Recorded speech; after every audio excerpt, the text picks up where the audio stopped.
suppose.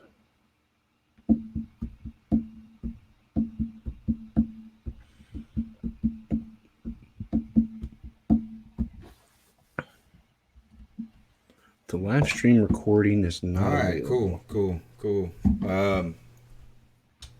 It should be. We should be getting low. The stream should be starting right now, guys. We're gonna get started in just a minute. I'm gonna go ahead and turn the YouTube feed in and then test our audio. It says thanks for tuning in. Stream ended 9 seconds ago.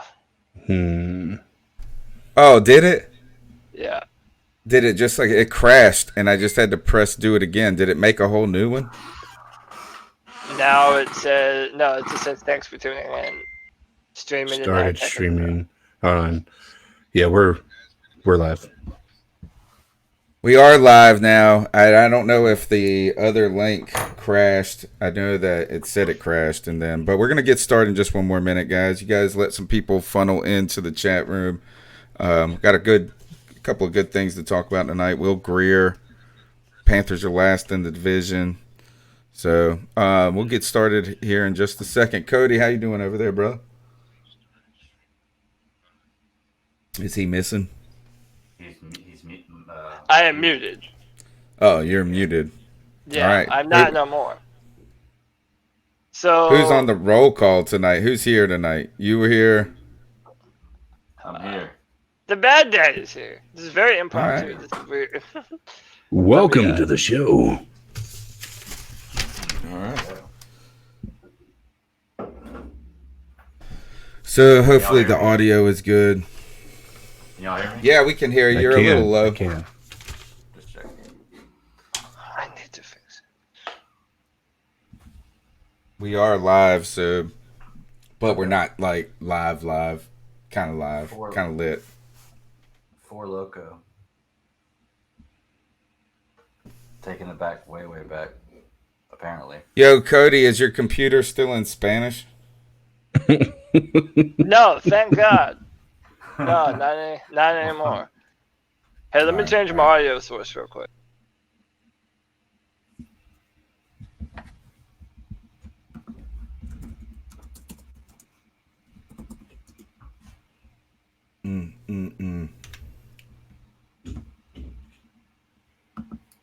Do I sound different? A little bit. I don't know. A little bit. All right, you guys, here, let's go ahead and get started and get this show kicking for the night, all right? All right. In a world where Carolina Panthers fans have an insatiable thirst for Panthers news and opinions, only one podcast roars ferociously. It's the C3 Panthers Podcast. What's the deal, Panther fans? It's your boy, the Professor, a.k.a. Tony Dunn. It's the C3 Panthers Podcast, brought to you by CarolinaCatChronicles.com, where every Tuesday night we chop up the latest Panthers news and opinions. My name's Tony Dunn. They call me the Professor. I'm here with my homeboy, Cody Lashney. How you doing, my friend? Tony Dunn, what's up, brother? Like I said on the post-game show, man, I have more fun doing this than I do even watching the Panthers games lately, man. But you already know what it is. I love doing this on a Tuesday night with the most lit Panther fan base on YouTube. Tim Tizzy, Chef Jeff Hodge, Carlton Cohen, Trill One, Sarah Taylor, Underground West, Tony Dunn. Ain't nothing to it but to do it, brother. Let's roll. CK in the house. He's got his, now we can see every perfection in him because he's got that sick new camera. What's up, CK?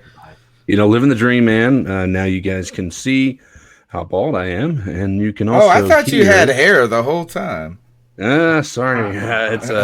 Well, I did, and then I washed it. It's gone now. You hate when it happens. Yeah, so you got that. You got the nice new mic here, so you guys can hear my sultry voice. Possibly. Dare I say, you're a professional podcaster. Yeah, I don't know about professional, but if you hear some 3-year-old screaming in the background, this mic may be a little bit too sensitive in that regard. But hey, happy to be here with you boys tonight. All right. Yeah, man, it's gonna be a fun show. We got some interesting. I guess there is news at this point, strangely. And Bat Daddy's here too. They call him the Stat Daddy. What's up, Greg? Oh, not a whole lot, man. Just ready to talk some football. This makes Tuesdays worth getting up for. So How crazy is the mailman life right now? insane. I just posted a tweet earlier saying it's Tuesday and I have 31 hours already this week. So it's pretty Man, intense. I am thinking about you all the time as I ordered my entire as we order our entire Christmas on the internet. Oh, dude, I've ordered everything off the internet because here's the thing. It sucks working these hours, but it's like a 3 to 4 week span and they pay overtime. So, Oh, yeah, it's not that bad, when it comes yeah. down Hey, to you it. make But your Christmas money that way. that's right. That's exactly All right. right, all So, right. All right, guys, we want to make sure you subscribe to the show, right? All you got to do is smash the thumbs up button, hit the little bell to be notified that we're going live as we continue to bring you the latest Panthers content from the fan perspective. Follow me on Twitter at @cat_chronicles, iTunes, TuneIn, Stitcher, the C3 Panthers podcast. And let's go ahead and get into it, guys. The Panthers have lost 6 straight. We were just together, had one of the best post-game shows, oddly, I think we've had in the history of this show, and it was after a loss to the Seattle Seahawks. We did not expect to win, but it kind of just confirmed everything we saw. So we had that good show, and sounds like people have been listening to what we spitting, guys, because Will Grier is here. Cody Lashney, who is the name of our coach now? Farrell? Fuel? Perry Fuel. Perry Okay. Fuel. So he had a post-game presser or Monday morning presser, right? Where he came out and said that they're going to evaluate the tape. They said, will you be looking at Will Grier? He said, we're just going to evaluate the tape. We will not tell you till Wednesday. And then he left that room, and 5 minutes later, news broke that Will Grier will be starting for the Carolina Panthers. Jesus, So how long did it take? Okay, did you see my my Twitter post? Man, David Tepper has to be a fan of this show, is he not? I mean, come on, what were we saying on the show? Like, how come David Tepper? And that's kind of what it feels like. Again, maybe this is me just putting my tinfoil hat on, but this kind of feels like David Tepper kind of has his pulse on the fan base a little more than obviously Jerry Richardson did. And I think he knows that we're all dying to see what kind of player will be drafted. And I think this was a David Tepper move. I think this is the first of many David Tepper moves that we've seen. And I'm happy, man. I think we've all wanted this. Allen has been the worst part of our offense, not being able to move the ball. I mean, Allen regressed. Let's just say what it is. He's played worse football than he has in a long time. So I'm happy with the move. Oh, it's actually just been getting worse and worse and worse. Yeah. That's the thing, is that the whole we want to develop this kid and not pull him out and break his confidence from the first misstep he has. That's all gone when he's just progressively gotten worse. It's not like he's getting a little better each week. He's been getting worse. But then I want to go back to your point about the tinfoil hat theory, David Tepper listening to the podcast. Now, you do know I am friends with him, that I've met recently, David Tepper. We have a picture together. Yeah, just y'all go to pajama parties, right? Yeah.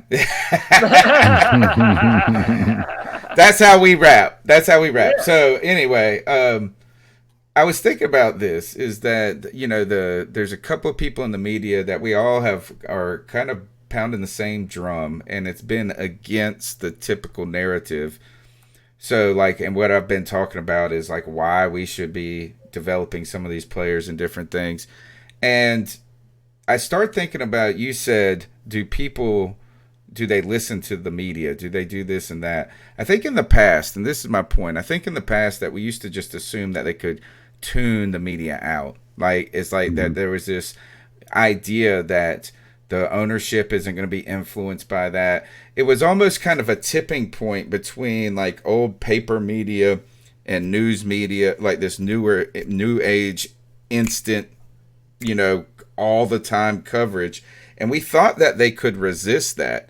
But now I think we're seeing evidence that they don't even deny that they're looking at what people are saying. Yeah. You know, is that like how could it's almost it would be foolish if to not care about what people are talking about. To a certain extent, yeah. But you've also got to realize that you're running this business and you've got to make your own kind of decisions. But I do think that they are listening to what the fans are saying. I just think that they've done it a little bit too late. I really, really do, because I think that with 2 weeks left in the season, now, given what's coming up in the future with this decision they're going to have to make with Cam, you haven't given yourself enough time to evaluate Will Grier as a quarterback to see if he is a guy that you can go with in the future, not in 2 weeks, not when you're playing one team that doesn't even matter if they win or not. Actually, two teams. We're playing the Colts and the Saints. It doesn't matter if either one of them win. So it is a move that I think we all have been calling for a long time. I do think it is past due, but I did say on our very last show that I didn't think it was going to happen at all. So in my mind, it's like a small victory. You have to take it. At least they're going to play him. It's against the Colts and the Saints, so it's a team that's really bad and a team that's really good. So we should have two, albeit small, we should have two test samples against what Will Grier can do against a mediocre football team and a really good football team. So it might reveal maybe more than we're thinking. Who knows? Yeah. Why is there this idea though that or some people like Darren Gant believe or have said that now we're just throwing Will Grier to the wolves and he's almost going to be the fall guy of everybody now? Why do people hold this position?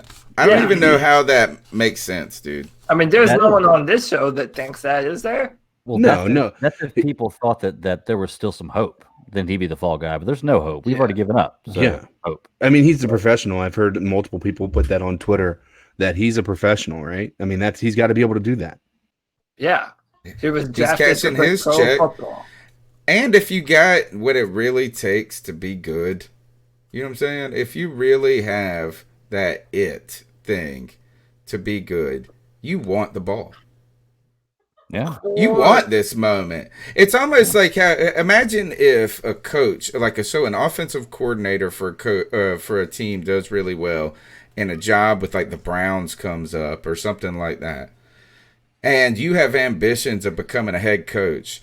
What if we were like, no, you shouldn't be a head coach yet because we've got to protect you and groom you the right way. Mm-hmm. If you had the opportunity to step into a CEO role or to a head coaching position and that's what you want, you got to have the guts to go do it while the opportunity's there because it might never be there again. I think Will Grier, if anything, I think he's coming out there motivated to show us he doesn't suck. 100%. Well, and also it's going against let's be honest, a Colts defense that has not been putting everything together either. So, I mean, honestly, if it's about confidence, this is the game to do it, right? The Colts have nothing to play for. They've been officially eliminated as well. The Panthers have nothing to play for. The Colts, Will Grier has a lot more to play for than Jacoby Brissett. Jacoby Brissett's already has a lot more game on film, and that defense has, clearly not been able to stop much. Yeah. So I wouldn't be surprised if we see a pretty big game from Christian McCaffrey and Will Grier, but we'll see. Well, Christian McCaffrey needs like 186 yards to break the 1,000 yards. So I imagine the next two games he's going to go 186 receiving yards. Excuse me, I think something like that. It's not an unachievable number. It's close. But definitely not unachievable. But he's going to have to catch 7-8 passes the next two games and have some good gains.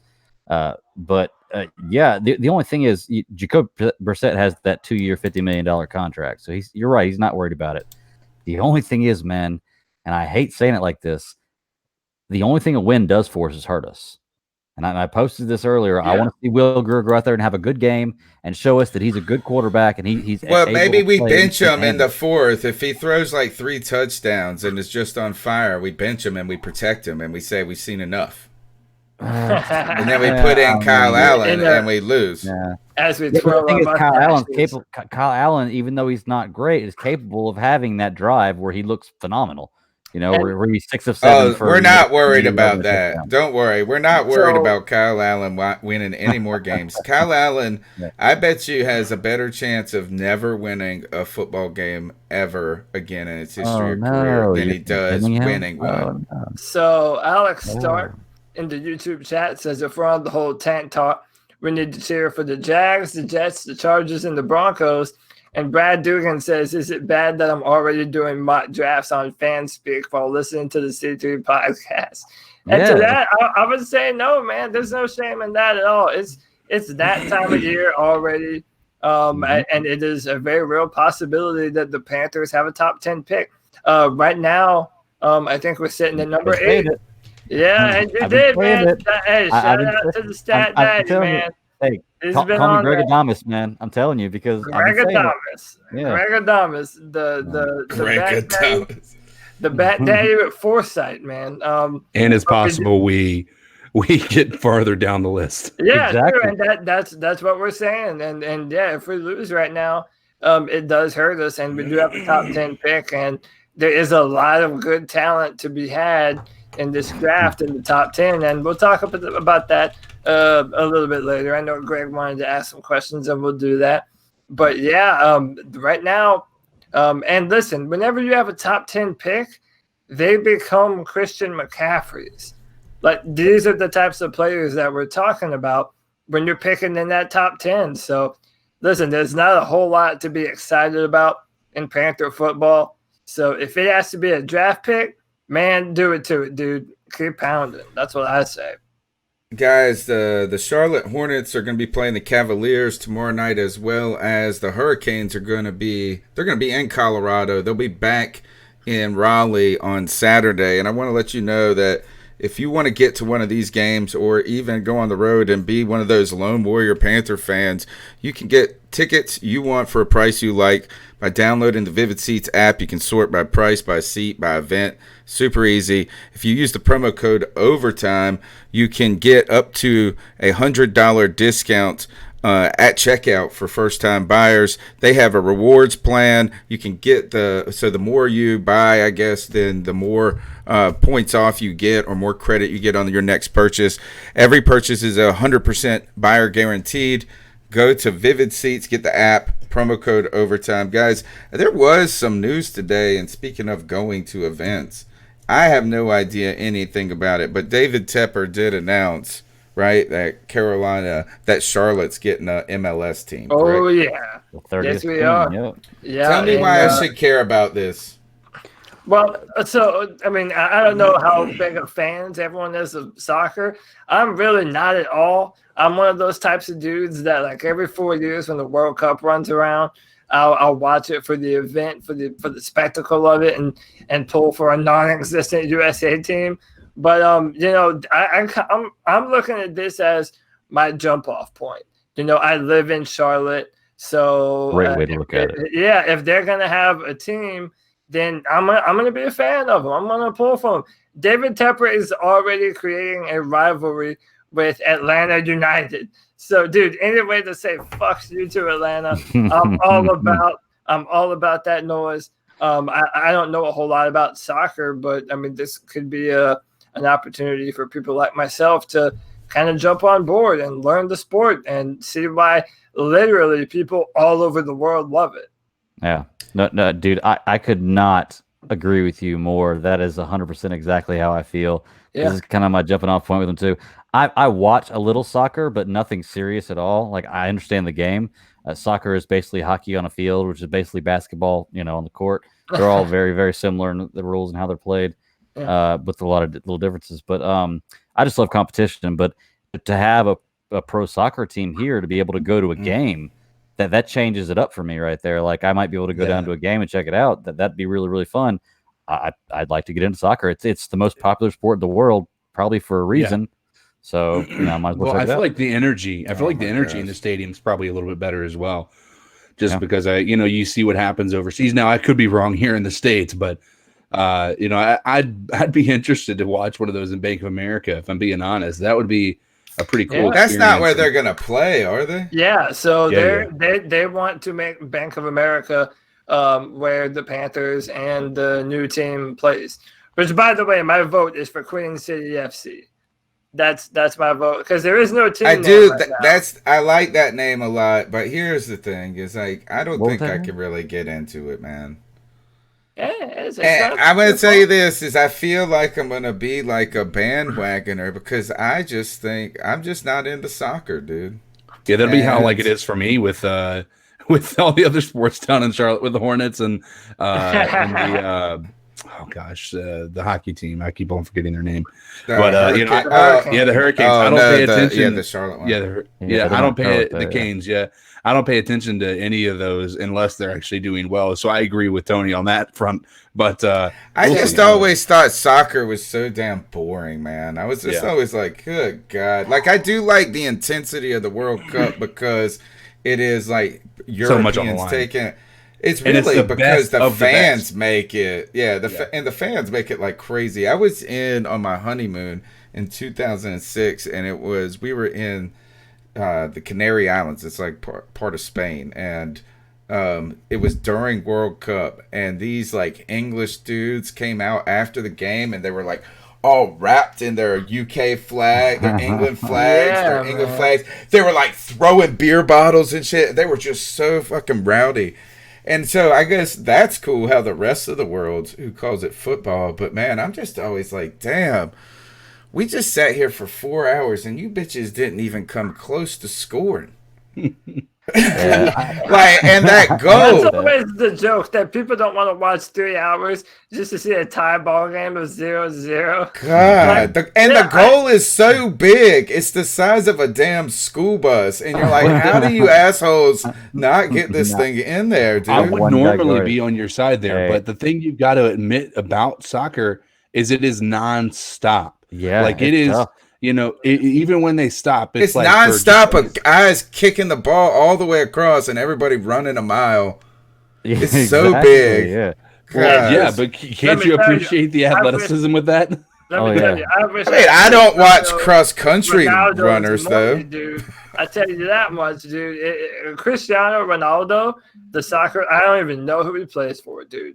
He is like the most popular man on the planet. Yeah. Like that dude cannot go anywhere in the world without being mobbed. I mean, maybe not some places in America, but even still, like that dude is a mega star. So have I ever told you my Tony's ways to fixing the game of soccer? We even did this segment on the show before. All right.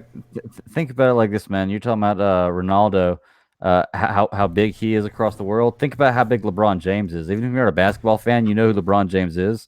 And, right. I mean, like, and he's bigger than LeBron James.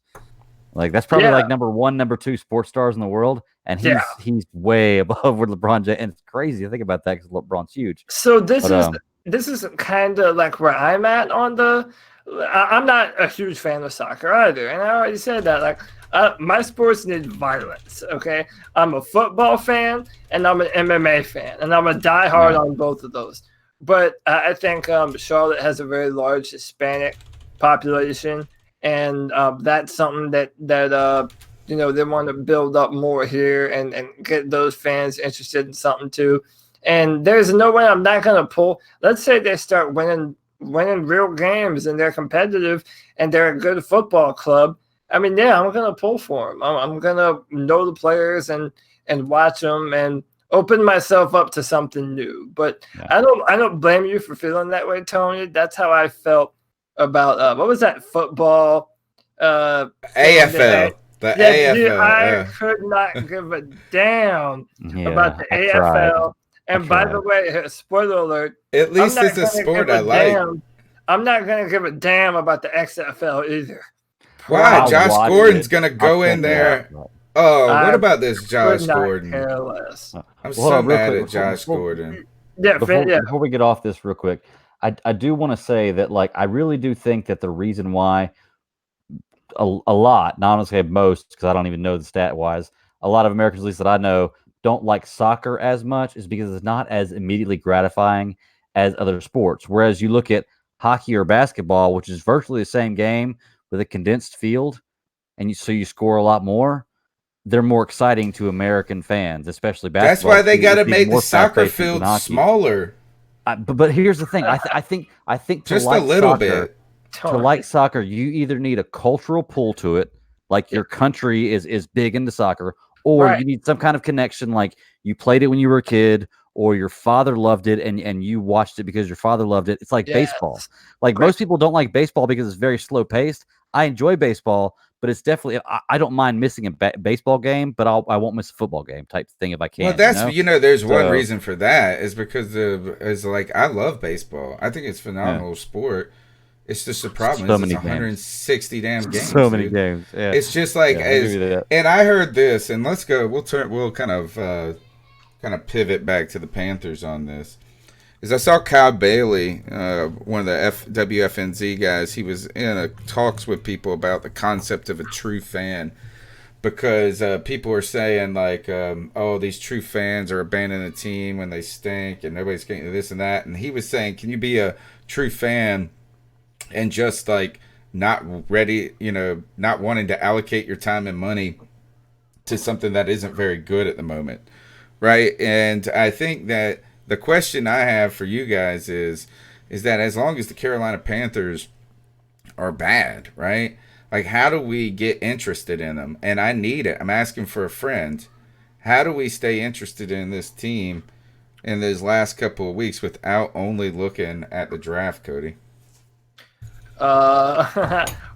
Find other sports or no. Why? All right, let's talk about Christian McCaffrey then. How about this? Why is it that we're even talking about him setting records? Why is he going to be playing? Tell me that. What do we need to learn about him? This is a good point, and it's something that we need to bring up. Like, I mean, I kind of don't believe that you should play scared. So if he's able to play and he wants to play, then let him play. I mean, he agreed to play a whole season. But then, I understand, well, why risk hurting him for next year? But I just think that there's a look to that. There's like a morale issue. It's like the season's not over. I know we suck. I know there's always next year. You got to look forward to it.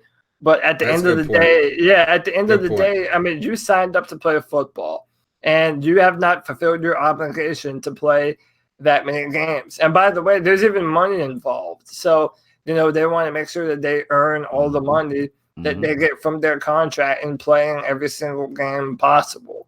So what about this? What if you don't make it as blatant though, and just say, well, we're shielding Christian McCaffrey? But what if you give him like 4 or 5 carries, and then we say this? Why though? Or just lessen the load. Play Scarlett. Play Bonifant. Well, Scarlett, I think, is on IR. I think Scarlett's on IR. No, dude. Look. Christian McCaffrey's what? 24 years old? 23? 23, 24. Something like that. Very, very young. Very, very very young. Okay, but he has a chance to be one of 3 people ever in the NFL to have 1,000 receiving and 1,000 rushing. He has He has offensive player. It's not that long. Not that bad. But he has a chance to be offensive player of the year. He probably will be. Like, why would you rob him of that? Because what kind of injury can he have right now that will prevent him from starting? Oh my God, he's fucked now. You just fucked him. Oh, no. What kind of injury could he have now? I will list a whole bunch of them. How close is he? How close is he? So you've got 9 months till the start of next season. Homeboy, no, I don't care about. I'm talking. He's like this. Is how much rehab time does he got? Okay, hold on. All right, so he has this rushing. Where is it? 2019. Is that where we're at? Yeah, he has 1,300 yards rushing. Yeah, right which now. Is crazy. The leading rusher in the NFL is 1,300 yards rushing. That's a bad year in rushing for the NFL. He has 814 yards receiving. So what if we do this? What if I meet you in the middle, Greg, and I say no more rushing plays, only as a receiver? Let's do it. I mean, why not? Why not? He could probably do it. But that if you're the Carolina Panthers, you're not looking at Christian McCaffrey about him setting historical records, though, dude. Why not? Play him at why would you not want that on your as a Panther Like, why would you not want that as your franchise to say we have one of 3 guys that had 1,000 yards receiving, 1,000? That's a seriously I think we'd rather have a crazy, playoff berth. unachievable thing. No, I agree, but that's impossible now. We can't have Agreed. a playoff berth. So Yeah. why worry about that now? Now worry about what you can have. You know? If you did put him in the slot, that means you're sending him across the middle into linebacker territory to potentially get blown up. So I don't know. Maybe listen. I say just start play him on the man. X, man. Like, Yeah, you really put him could. out wide. Like, you Put him seriously out could. wide. Yeah, put him at the X. I'm not mad at it, dude. And listen, I'm not even saying don't play. I'm not saying don't play McCaffrey. Let him play, but let's give Jordan Scarlett and Bonifant some time. I'm pretty to sure play. Jordan was put on IR, if I'm not mistaken. Oh, was he? Yeah, I'm pretty sure. Okay, I might be. Yeah, wrong. because he got hurt like a couple weeks ago when they actually decided to put him in, and so, but I think it was on special teams that he got hurt, and so they put him in IR. Lynn says they would make a big deal out of it with CMC breaking the record. Yeah, I mean, I guess it would generate some immediate support right now, but if he was to get hurt in the way that he can't get hurt by getting whatever Greg said. I don't even want to say the words. I'm trying to dance around it. 93 yards receiving a game is all he needs. Yeah, and it's not impossible. Let's be honest. That's still like a workhorse. But think about it this way, Tony. He could literally have 150 yards receiving this week against that very easy Indianapolis Colts. Yes. You know, he's not going against a Colts defense that is top tier. Okay. It's not bad. Right. It's middle of the pack. Let's move it to a different name. Don't let them anything. You know? How about a couple of different names then? I'll give you. That on the one reason Christian McCaffrey, you guys want to see him go and take more and more reps there. What about Brian Burns? 7 snaps, dude. Yes, please. This game, as well as Christian Miller has not played in weeks. Why do we care at this point? What do we benefit from not playing guys like Marquise Haynes, like Brian Burns, like Christian Miller, like there's probably 2 other names that we could probably come up with there. What the hell's going on with that? Well, they said this past game it had to do with the Seahawks. They wanted to play a 4-3 scheme against the Seahawks. Well, my question is, what happens next year if we decided to go back to a 4-3, which has been more successful for us, depending upon whichever defensive coordinator we decide to hire? All these things are big what ifs, but if we do that, do we then trade away Brian Burns? Is that what the message is at that point in time? Because Brian Burns is, like Cody has said from the day he was drafted, he played the majority of his snaps in Florida with his hands in the dirt. Yeah. You know, he is not just a stand-up, type of defensive end. It's not that type of a situation. So the fact that they're using that as an excuse, does that mean if we decided to move to that type of a defense next year that they don't have confidence in his ability to be a defensive end in that system? Well, let me ask you, do you think that Brian Burns can play in a 4-3 and be successful? He did. Yeah, that's what we're saying. When you play with your hand in the dirt as a big defensive end, you're a 4-3, you're setting the edge. And I brought this up last year when we were doing the Better Know a Potential Panthers draft pick segment, which we're definitely going to be doing again this year. That's a promise. Can we start that early? I'm just kidding. We might have to keep viewers. But no, so he's one of those types of guys. I mentioned I'm a huge MMA fan earlier, and if you know anything about John Jones or Anderson Silva, they're these really tall, long guys. And even though they're not necessarily rocked up with muscles, they use their leverage and their length so well.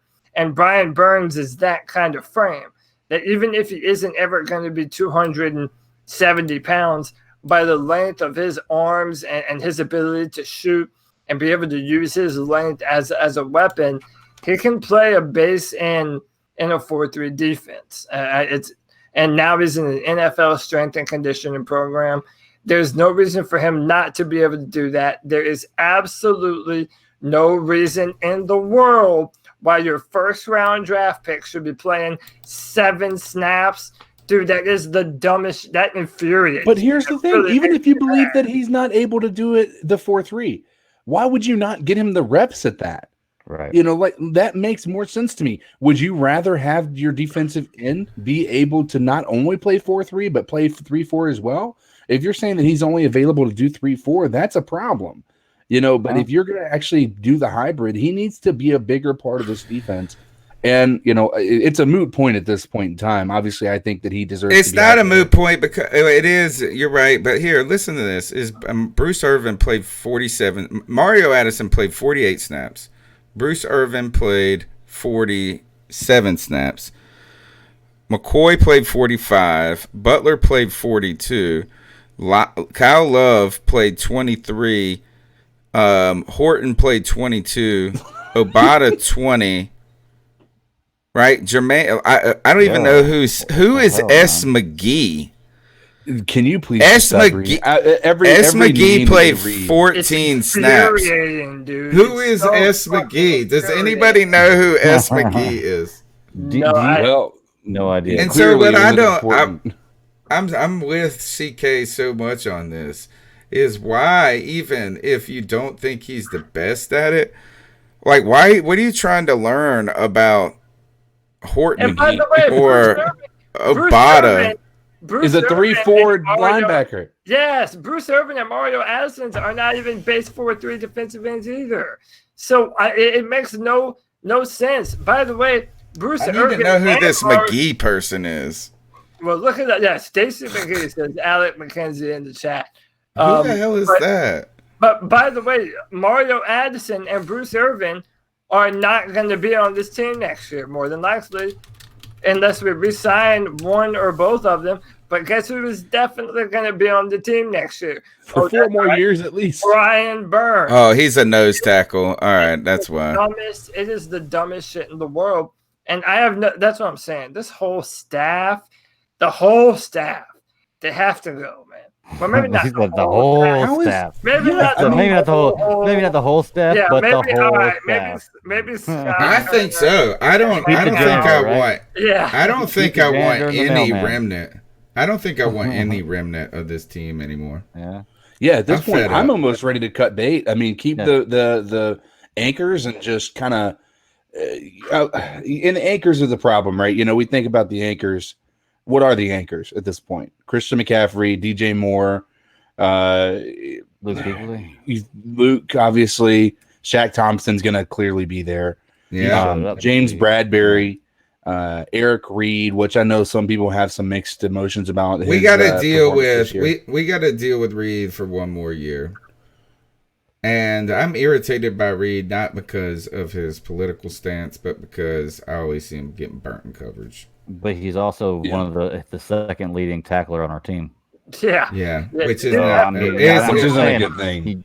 It's not a good thing, but he may get burnt, but at least he's making tackles. Yeah, I mean, I'm all right. I'll deal with him for another year. How about that? That right now? I would say I may deal with Trey Boston for another year if I have to. But all right. Let's do this before we. I do got to do this read for CBS. Well, you tell me, guys. What do you think about Dante Jackson? We mentioned a little bit before we went on the air. Is that we saw him have a rough game and that post game. You were all there to see it. We could all see it. Some of it that, we thought maybe they didn't do him any favors by matching DK Metcalf up against him. We all saw him getting picked on. But then as I turn on the radio, as I look at Twitter, people have kind of reported the worst damn game a corner can have almost, it seemed. Yeah. People are so down on his performance on Sunday. How do we deal with a player like Dante Jackson at this point in the season? Do you just give him a little bench time right now and then hope that you can work something out with the next staff? I think you force him to change his Twitter handle from Action Jackson to Fraction Jackson at this point in time. If you ask me. I approve. He needs to be taken down a peg, and I said it before. I've said it for a couple of weeks now. It doesn't feel like he's coachable. He doesn't seem to. He comes out after he makes boneheaded mistakes and calls out the team, and then when he finally has a conversation about, hey man, maybe you shouldn't do that type of stuff, he then says, "Oh yeah, I didn't mean to say it the way that it was said." And and it was something that shouldn't have been said in front of the cameras. Nonetheless, take all that out of the equation. He just doesn't feel coachable. He doesn't feel like he's progressing, and that's a problem. Yeah. So I did want to bring. Well, go ahead, Greg. I'll go after you. Well, I was just saying what he was talking about. I do got to say though, nowadays with athletes, it's got to be so much more difficult for them to not be emotional and not say anything because, it used to be a situation where you could say stuff and was looked at differently, and you could say stuff and it not be caught on 1,000 cameras, and it was a whole lot easier to have that stuff not leaked out, what you were saying or your emotions at that time. It just seems like it's easy to have an emotional outburst if you're an athlete. I feel like sometimes, even though some are not justified, it's hard to get away from that. You've got to watch everything you do. So, how many times have you seen somebody on the Panthers actually call out coaching staff outside of Dante? That's true. I mean, he's the only one that I really remember that did it while they were still on the team. Yeah, for sure. But don't we call out the coaching staff? Don't we think maybe sometimes they should call out the coaching staff? I think so, but I think to do it in front of the media creates a narrative that now has to be talked about every time that the cameras are on. That's true. About what type of culture you have there. And that's what happened with Jim Harbaugh and the 49ers. You're on the same team as these guys. You know, even though they're not your teammates, they're your coaches, you're on the same team. So it's just like you're throwing the player next to you under the bus. Once you start that process, it's a slippery slope. And then now, I didn't mess up. Well, what's his face messed up? And it's just a slippery slope. And how can we be mad at Ron for not falling on the sword when the players are constant, if the players aren't able to do it either, so same concept. I tell you, the problem with Dante wasn't just saying something about the media. I do think if that becomes a habit of team, like if it gets in there and grows and festers, then I'll get upset about it. Because I think Greg's right, is that hey, look, we can understand people are imperfect, have their emotions. He comes out and has a sort of seem like an honest, authentic apology for it and trying to get back. Here's the real reason, though, that it's going to fester. It's not because of his comments. It's because those comments, and then he came out and played like shit the next week, terrible. And that's the thing, is that's what's hurting him more than anything, is not only is his mouth, it's like, who cares about the mouth except for when you're playing like shit. And he's playing terrible. And now, though, I think Cody is kind of behind me on this, is that while we can all admit that, and that's why I say give him some pine time. You know what I'm saying? Just put him down, for half of the game, get some other guys some action, see whatever the hell. It doesn't really matter. And then, but I don't think that we need to believe that Dante Jackson is can't be a corner in this league. I think that's premature, Cody. He's shown that he can. Yeah. Right. And you never want to give up on talent. I mean, every player is different. Sometimes players don't go from one team. Look at how many players have left the Miami Dolphins and are now all of a sudden good players, man. Ryan Tannehill, Kenyon Drake. There's more too. But I wanted to highlight some comments in our chat room because there's some ideas that are floating around from Underground West and Moneybags Lawson. And that's the idea of playing Dante as a free safety. So letting him use that speed and that ball hawkishness and that ability to want to just go and hit, he's not a tackler in that he wraps up, but he wants to put the boom on you. I mean, he's done it before. Would it benefit him to maybe play him as a free safety and put him in that single high spot and just kind of let him play the football like a Earl Thomas or what's the guy for the Colts that they just drafted? His name escapes me right now, but it might be a good change of scenery for him. I don't know. With that question brings another question I have for you. At that position, are you not needing to be a heavy hitter? Right, you need to be able to take down not really a free so much. Well, here's the thing: is if you're playing free safety, you've got the running back who's gotten past everybody else. He's in the secondary with a full head of steam. Don't you want somebody who's able to take him down as opposed to get run over? And I think Dante Jackson is the one to get run over. You could probably say that too when you line him up across from Julio Jones. Right. Yeah. Do you feel like he has I mean, I think and I could be wrong. I Do think you what's feel like intriguing about the idea is that if Dante does get caught on the wrong hash and he's free safety, he can get He's there able and to catch get it? that catch. He could go make that. He can get over there. So I think 100%. there is something to here. Is that I would probably say I'd like to see him continue to work at corner because I do think he has the ability to do that. I think that we'd be interested to see him at slot corner.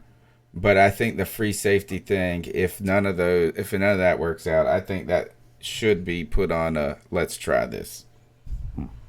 Yeah, I mean, I'm not opposed to it, and the good free safeties in the NFL, they can shut out an entire portion of your playbook, just because they know opposing quarterbacks know there are just certain throws on certain routes that if there's a good enough safety back there, they're going to bite on those routes and take the ball away.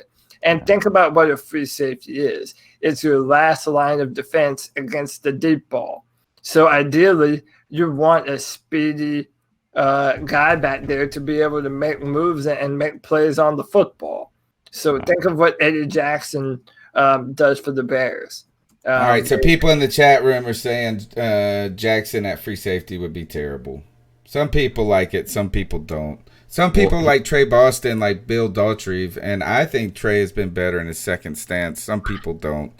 I tell you one thing is that he got run over this week. Trey Boston's not a hitter either, to Moneybag Lawson's point. But I've seen a highlight reel of him making hits, and his hits can land. Oh, he can thump. Yeah, he can. He can. He can. Yeah, I think he's played pretty well for his one. I think he's been not my least favorite person on this player. I tell you that on this team is that while I'm not ready to go say let's sign Trey Boston to a deal. He brings that energy to that secondary. Is that imagine this team without Trey Boston this year? Is everybody would have just him and McCoy? Everybody would quit. All right, I do want to say before we move on. Today's episode of the C3 Panthers podcast is brought to you by CBS Sports HQ. It's the brand new streaming sports news network. It's live 24/7, costs you nothing. And I believe, actually, I know this is Jonathan Jones, former reporter for the Charlotte Observer, then to Sports Illustrated, is now with CBS and doing a lot of things with CBS Sports HQ. It's the coverage that's always focused on the game, tons of highlights, breaking news as it happens, and it's real kind of heady talk. They're trying to make CBS HQ not this, catchphrase or byline for hot news or fresh or hot takes. Instead, this is supposed to be comprehensive coverage of the NFL, informed coverage of all sports, and just make sure you go download the app, CBS Sports app, and watch CBS Sports HQ today. All right, why don't we do this? Let's go ahead and get into the cat calls, and then we'll see where the conversation goes.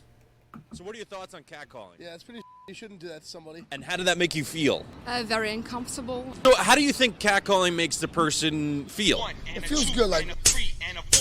Who's that cat sitting in the back corner with his face buried in his notebook? Who's that kid that can use one? Hey, how y'all doing tonight?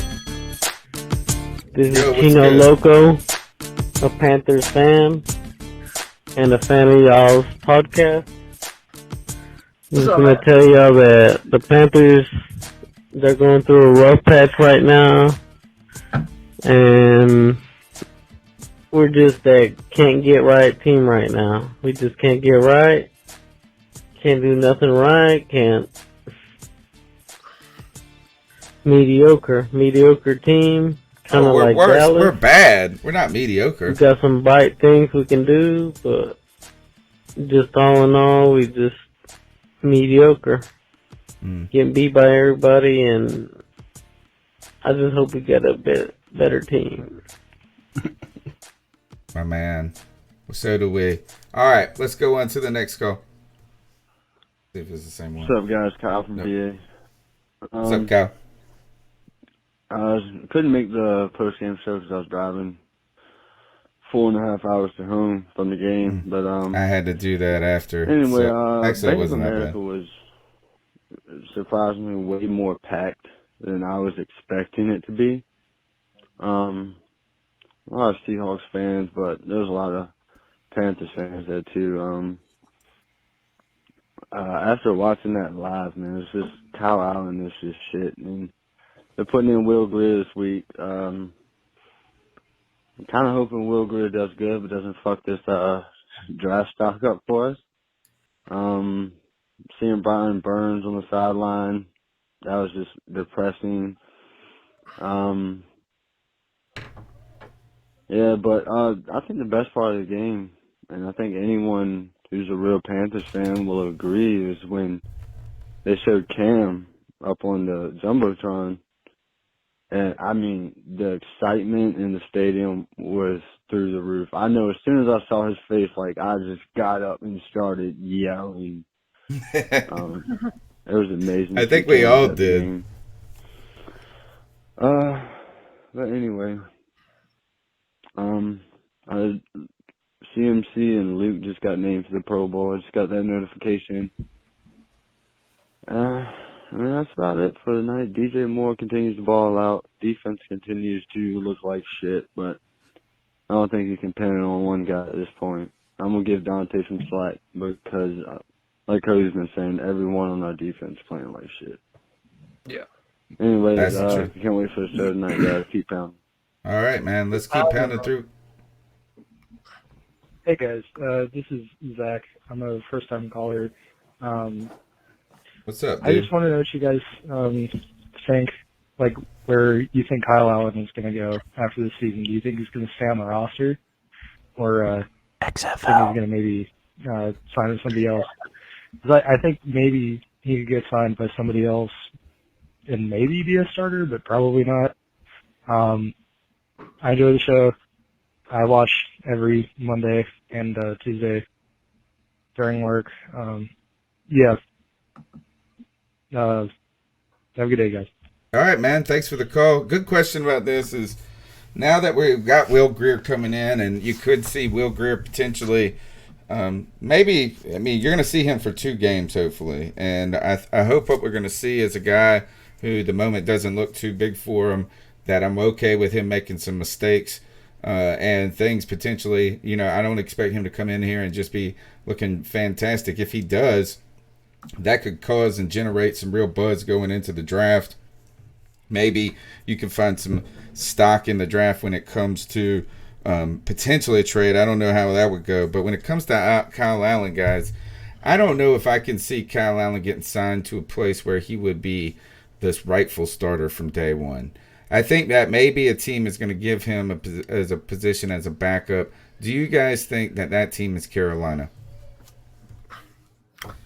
You know, not if Cam Newton's on the roster. Yeah, at this point, you know, I don't know how commonplace it is for a team to carry 3 quarterbacks, but we have much more invested in Cam Newton, which is obvious. We have a 3rd-round pick invested in Will Grier. Yeah, I just think that Kyle, listen, man, sometimes you either have it or you don't. And I think that we were shown that Kyle doesn't have it. And I'm not saying this to shit on the young man, but there's a reason why he was never a starter anywhere in college that he ever played. From Texas A&M to Houston, for whatever reason, he was just never able to win the job. And then all of a sudden, he had an NFL starting job thrusted upon him. And I don't know if that was ever the right thing to do. Now, he did well early on, but later on down the road, you saw what happens when you put him in an NFL game over the course of an NFL season. Now, maybe by some chance happening, he turns it on and becomes a competent NFL player. But I don't see any of the traits that causes him to be even a backup that would allow you to be confident about your chances if your starter went down. To me, he's the definition of a 3rd stringer. And I think he's going to be on a practice squad next year. I agree. I think, well, I don't know about it. I think he's had enough real-time action to actually be a backup somewhere. And I think that people are going to look at him as a project, but I think they're going to see the ability for him to be successful. What I think is you need to have a group of guys that have, and I'm not saying that are exactly like Cam Newton, especially if we have him still next year, but we need a group of guys who are able to still run the same offense Cam Newton's able to run. And here's my thought, and it depends on a lot of different things, and maybe this isn't in a copycat league. It's something that's worked really well, and we did it first with Joe Webb, right? But Taysom Hill experiment that's happened down in New Orleans, it's worked out really, really well. But Taysom Hill plays everywhere, right? He doesn't just play quarterback. He plays running back, wide receiver. He does all of these things that I think make him a lot more valuable than just a third-string quarterback, which we've seen no evidence that he's anything but. Just because he's not played anything. Anytime he's back there, he's usually not throwing the ball, and he hasn't necessarily had incredible stats when he's throwing the ball up to this point. But my thought is Cam Newton. We'll see what Will Grier does. I think Will Grier is going to earn a backup spot with whatever performance he puts on these last couple of weeks. But number 3 is going to really depend upon how this offseason goes with the XFL, because I think Taylor Heineke could come out and ball out, and I think he could provide something beyond just the quarterback room. Like, I think he could play special teams. Who's that? Taylor Heineke. He knows the offense. He's playing. Not on the team though, right? No. I'm saying, yeah, absolutely. We're gonna see. He's the starting quarterback for the XFL St. Louis team. Oh, really? Yeah. He's been named the starting quarterback for them. So he's got. Cody, how much you care about that? Not a care in the world, dude. Okay, back to not CK. A care in the world. But I mean, I think we need, if we're going to carry 3 quarterbacks, it needs to be 3 that not only have the ability to run the game the way that Cam Newton runs the game to some degree with some athleticism, so that the offensive line isn't learning how to block for a whole new type of quarterback. That's, I think, where the problem then comes into place, is you have Cam Newton, who will get outside of the pocket and throw the ball really well, but also can stay in the pocket. I think that's a different type of blocking when you talk about being an offensive line. But if you can get some... Sorry, I'm 100%. I'm 100% convinced that Kyle Allen will not be a Panther next year. I absolutely agree. Absolutely, I think that, in fact, is that I don't. And about Taylor Heineke? Like, I don't want anything that has anything to do with this team other than I'm okay with Will Grier because he's a draft pick. You got to, I mean, like, let's see what that happens. But if there's no reason for any of these guys to be associated, I think this is the good news that we can now think ahead, is that now that we're doing such a wholesale change to the team, we don't have to deal with these long-term connections and these long-term relationships to people like Colin Jones, or what it was with Graham Gano before that, or whatever. Pick whoever it is that you want to be pissed at this second, and this is the time that we can cut it all away. Cut it out like cancer. Before we go forward, so you mentioned something, and I want to kind of piggyback off of what CK was saying with Taysom Hill. Why don't we use Colin Jones in other scenarios? If he's the best athlete on our team, like Ron Rivera has said for years, hey, why isn't that asshole back at punt returner? Why don't we use him? Haven't they had him back there before? Dude, why don't we? I've never seen it. I've never seen him field one, but maybe. Okay. If he's a nomad, if he's not a safety, if he's not a starter on your football team, but you don't want to waste that athleticism, why don't we do like the Saints do and use Colin Jones in other inventive ways if you're going to have him on the football team? Because that's pedestrian, dude. We use Brian Burns as a gunner. We use our first-round draft pick as a gunner because he's really fast and big, and if he gets down there, you don't know how he's going to mix it up. Because Cody, our coaches aren't smarter than fighters, dude. What are we doing here, man? We have a bunch of children on our coaching staff. I'm saying let's do some new shit, I know. man. How about this? That should be Dante Jackson's punishment. You're on punt duties. Tepper wants analytics. He wants innovation. Let's do some innovative shit, dude. Because I don't care what you say about Taysom Hill. Dude, they use him to effectiveness. And when he is on the field, you have to be aware of what they're We are doing innovative shit. We're not using our first-round draft pick, dude. Yeah. How 'cause innovative is that? we're retarded, but you're not allowed to say that word. Nah, man, that's Janoris analytics, bro. Janoris Jenkins, get out of here. Yeah. And dude, then the Saints picked him up. So Did they? Did they? Yeah. Oh, Yeah, that's they so picked him up. awesome. Yeah. That's so. It's I gonna hate be the football Saints, for but Von good. Bell, though. But good for them. Haha. All right. I think we got only like 2 more calls. Oh wow. Right. Hey guys, this is Joey Escobar, and I just gotta say, Joey. number one, based on the title of the show, Grier is here. Is this for real? Or It is. Is this just wishful It's not thinking? official, Because but pretty much. I don't know. Oh, it's been But number multiply two- confirmed by multiple reporters. I probably won't get to say this before Christmas Eve, because are y'all really gonna go live on Christmas Eve, which is a Tuesday No. this year? No, But we will go early y'all or late. help me deal with being a Panthers fan when we suck.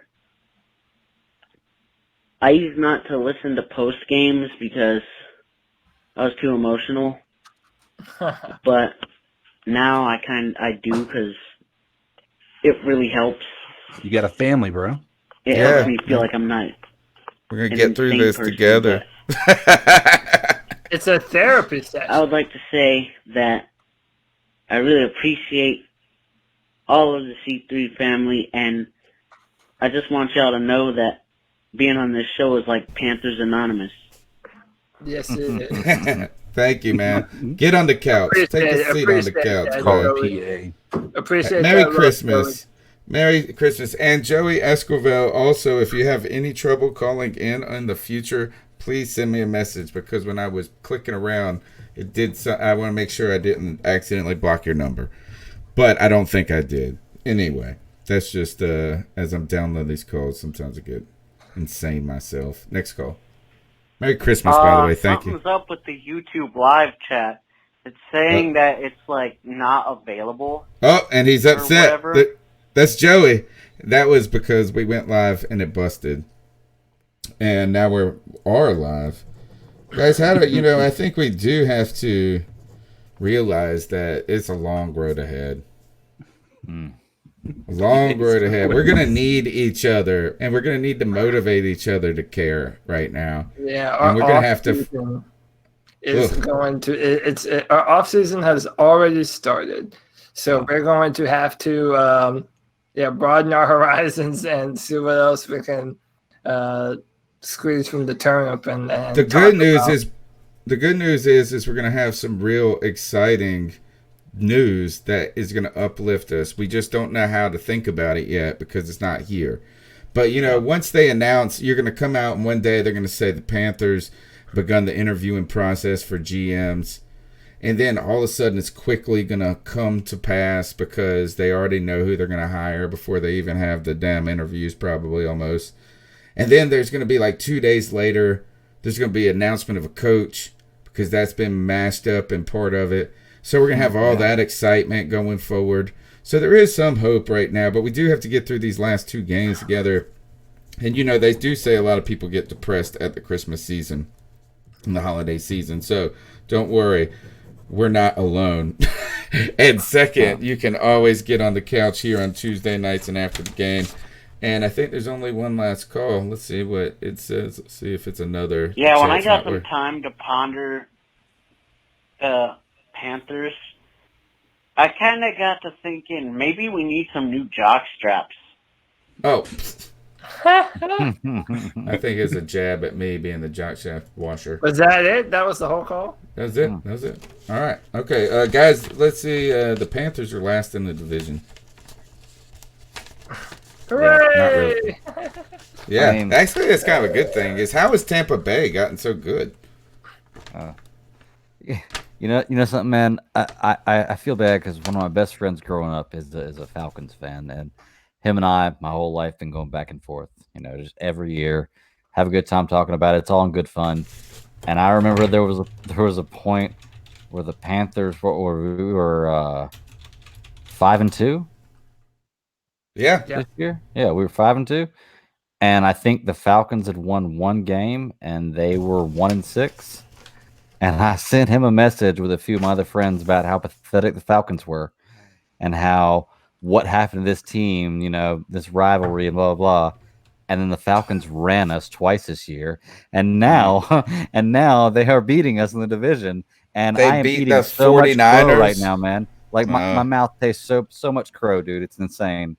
And I don't know. We're last in the division. It was awesome though. It's good. know? Their success is our gain though.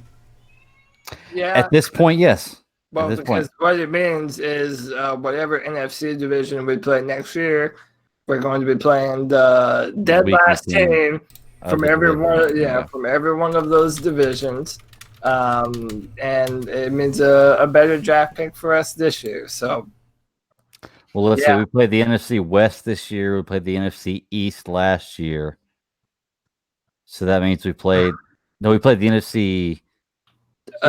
Next year we will play the NFC North. We just got a super chat. A $5. Thanks, Ross. $5 love bomb from Ross. Yeah, man. Got a question for y'all. Who should Tep hire first as a coach or GM? A coach or a GM? I can't read apparently. Assistant GM or whatever he's calling it. So I kind of think that the GM is an important part in hiring the coach.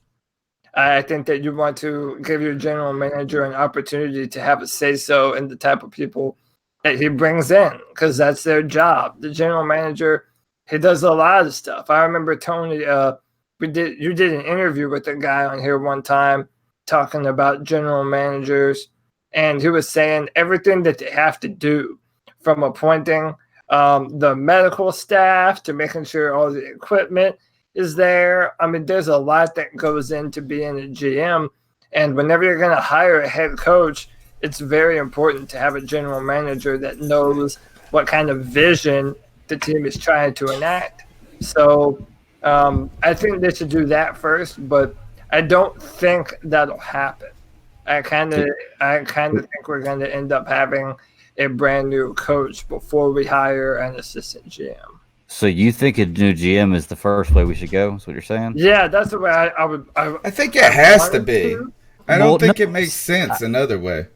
I have to disagree, man. And for the reason you said in your last statement, because your last statement kind of made my point with this, was you've got to have a coach and a GM that are together, that the GM is going to do whatever they need to do for the coach. So the best thing is to get a coach, invest in the coach, and hire a GM who's going to draft and trade and manage the team the way the coach wants to run the team.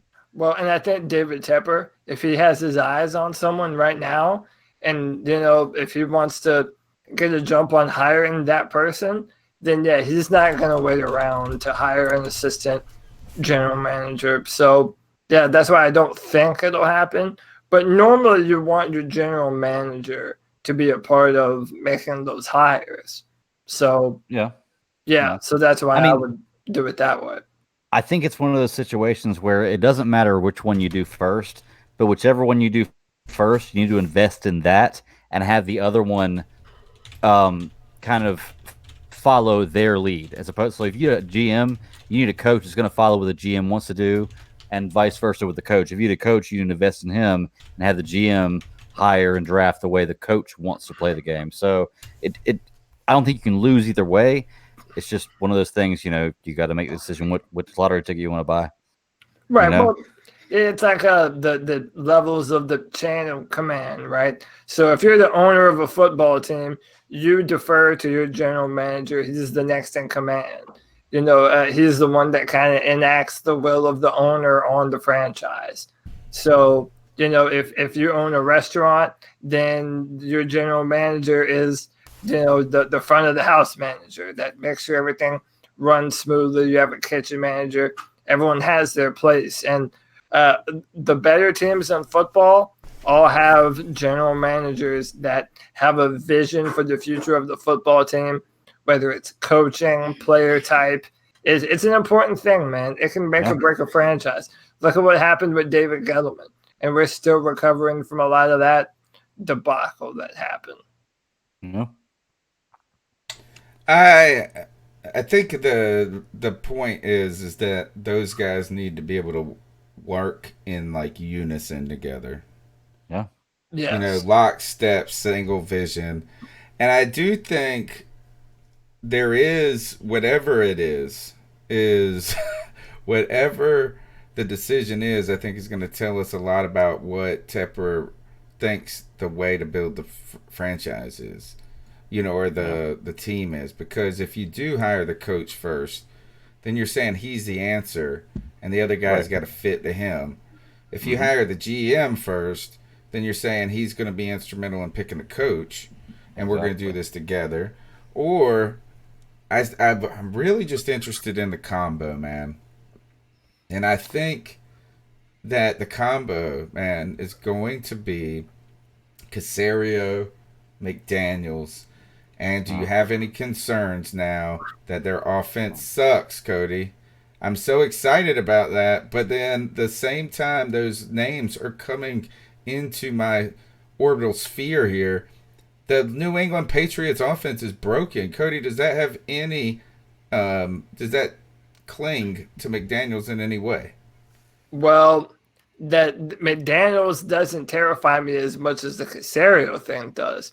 Because if you look at that Patriots offense, they don't have many good receivers. Nope. And they, by the way, the Patriots never drafted good receivers. What's the last receiver that the Patriots drafted that's been worth a damn that they didn't bring in free agency? Oh, wait. You know, there aren't a whole lot, and they're not elite level talents anyway. You know, I'm not so sure that they're zeroed in on any one particular person right now. I'm still betting on Kevin Colbert just because he has those Pittsburgh Steelers ties.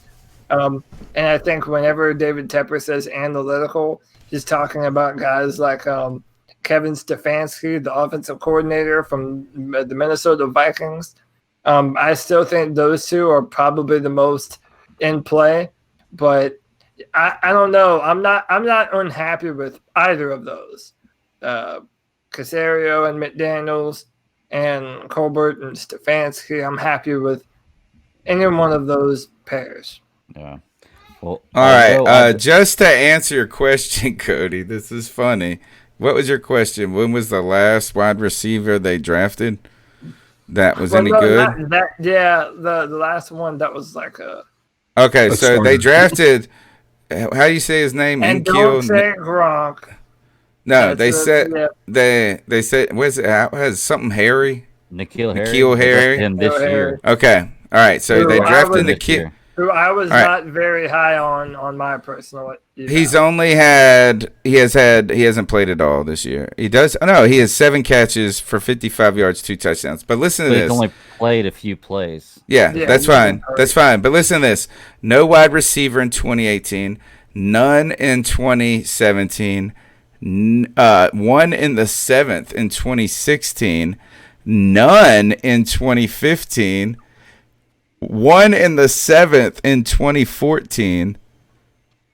The last time that they drafted a wide receiver higher than the 7th, other than last year, was Aaron Dobson in 2013 in round 2.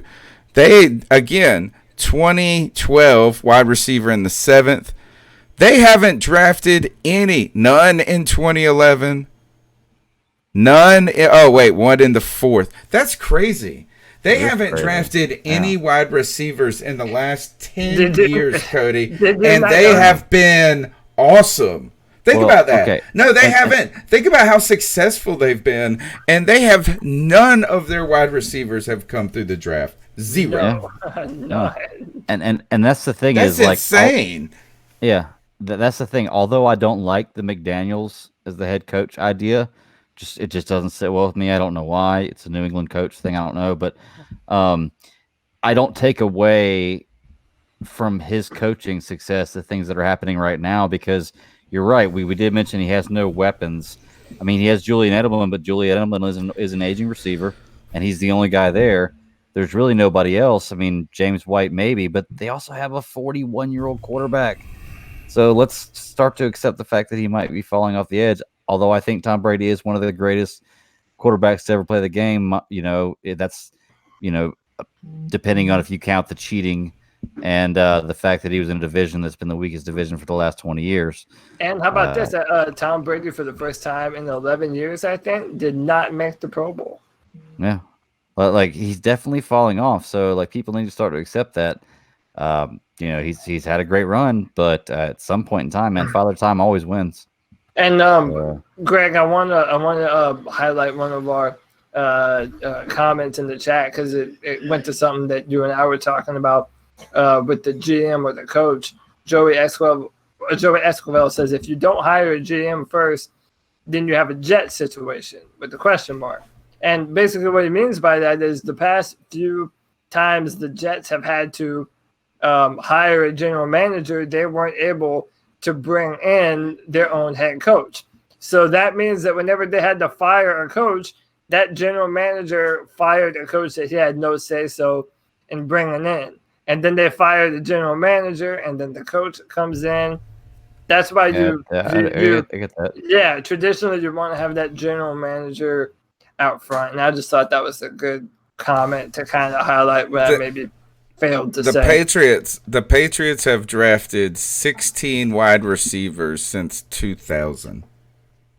So in 19 years, that's one receiver. In 19 years, a little less than one. That they've only had one. They said they've only had one first-round pick wide receiver in that number. That's this year.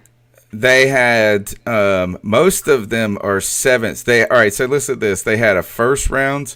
Then what did I say? They also had a 6 in 2018. They had Edelman was a 7th rounder, dude. Right. But other than that, how is that? How can you be so successful? We're sitting here. We've put more stock into wide receivers in the last 4 years as the Carolina Panthers than they have in the last 20 years in one position. And they have had Randy Moss, by the way. And you said that they didn't have any receivers this year. They also had Josh Gordon this year. They had Antonio Brown this year. They had Antonio Brown for one game. You can't count that. They had him for one game. I know, but it's still they had who's the little guy from Los Angeles that they had for a couple of years who signed a big deal from the Brandon Cooks. Yeah. So they haven't drafted anyone. I'm saying right now. But they've still had good receivers in 20 years. 100%. 100%. I agree with you. Yeah. They've had some great receivers. Think about what was his name? Wes Welker. Wes Welker was great for the Patriots. Yeah. I don't know where he came from. Garbage, So, but that's why I said right now my front runner is still Kevin Colbert. So now let's look at the flip side of that. Look at how many good receivers the Steelers have drafted. And by the way, drafting receivers is not the benchmark of a good football team. We understand that. But if you look at the Pittsburgh Steelers right now, they're playing without Ben Roethlisberger. They have no Le'Veon Bell. They have no Antonio Brown. All of the centerpieces of their football team have fallen away. And yet they're still right there, man. When you have a good coach and you know how to hit on that mid-round talent, there aren't too many organizations in all of football that know how to get the most out of their draft picks than, in my opinion, the Ravens and the Steelers. So I love that Steeler connection. Kevin Colbert, in my mind, would be a money pick. I've heard the intriguing name of Dan Morgan. Really? Dude, I like that. You know, Dan Morgan's been involved with the Seahawks a lot for the last he's with the Buffalo Bills right now with head of personnel.